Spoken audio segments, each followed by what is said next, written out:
Hello दोस्तों, राधे राधे, जय श्री कृष्णा। दोस्तों, आज हम आप लोगों के लिए एक नई कजरी गीत लेकर आए हैं। आप लोग वीडियो को लास्ट तक देखिए और कमेंट करके हमें बताइएगा कि यह गीत आपको कैसी लगी।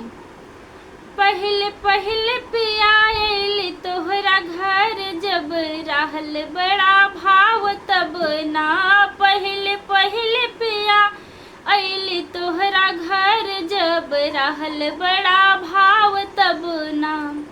तोहरी अम्मा रानिया में पूछकार के बोलाम, तोहरी अम्मा रानिया में पूछकार के बोलाम। हमरे नई के बहुरिया के देखा सब रहल बड़ा भाव तब ना।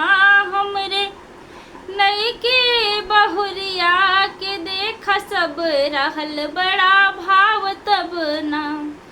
तोहरी भाभी रानिया में बहनी कही के बोलाम, तोहरी भाभी रानिया में बहनी कही के बोलाम। अब तो मुहमा देथी चिढ़ाई पिया रहल बड़ा भाव पिया ना।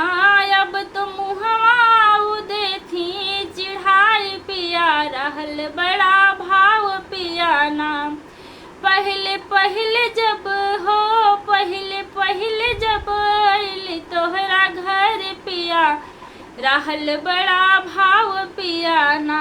तोहरी छोटकी बहनिया में भाभी कही के बोलाम, तोहरी छोटकी बहनिया में भाभी कही के बोलाम। अब तो चुगले हो, अब तो चुगले लगाव दिन रात पिया रहल बड़ा भाव पिया ना। पहले पहले तोहरे अइली जब घर पिया रहल बड़ा भाव पिया ना।